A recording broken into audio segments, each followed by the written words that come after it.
We're learning new details tonight about the evidence that the state had to prove Lloyd Welch was guilty of murder in the deaths of the Lyon sister. Welch pled guilty yesterday to felony first-degree murder for the 1975 crime.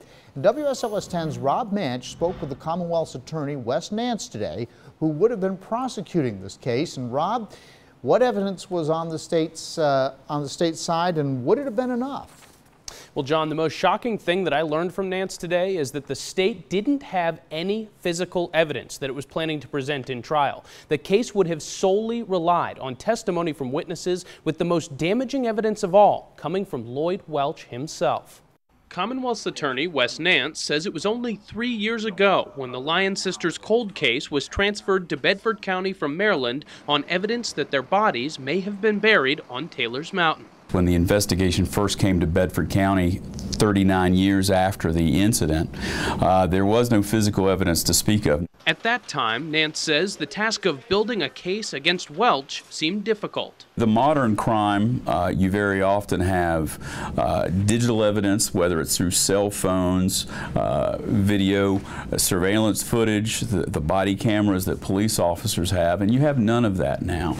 It was only written reports. But Nance says years of investigating began to turn up leads. At the time of their abduction from the mall, we were able to find several witnesses that saw someone that they either would say definitely was Lloyd Welch, or someone who was very strongly associated or looked very much like Lloyd Welch. Nance says police also scoured Taylor's Mountain for clues. While no physical evidence was ever proven to be linked to the case, several witnesses were found who placed Welch in the area in 1975. But Nance says it was Welch himself, over the course of 13 separate interviews, who he believes would have sealed his own conviction. Ultimately, he acknowledged that he was present for one of the girls' sexual assaults, one of the girls' deaths, and then he was responsible for taking the remains of that girl down to Bedford County, up onto Taylor's Mountain, and disposing of it there. Nance says the prosecution chose not to pursue a death penalty trial, in part to spare the family the pain. We're tired, and we just want to go home. But he says for many, loose ends still remain. I think we're all disappointed, myself and the investigators and the entire prosecution team, that we weren't able to provide the Lyon family with more concrete answers with the whereabouts of their children's remains and whether others were involved. Throughout the years, Welch never admitted to killing the girls, always saying he had accomplices. That's why Nance says this case may continue.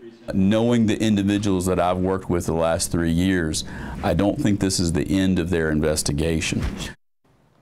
Well, another interesting factor in the case is how the state was able to charge Welch with murder in the first place. Welch never admitted to killing the girls, and of course there was no physical evidence, but he did admit to abducting them. And under the law in 1975 in Virginia, because harm came to those girls following the abduction, that's enough to hold Welch criminally responsible.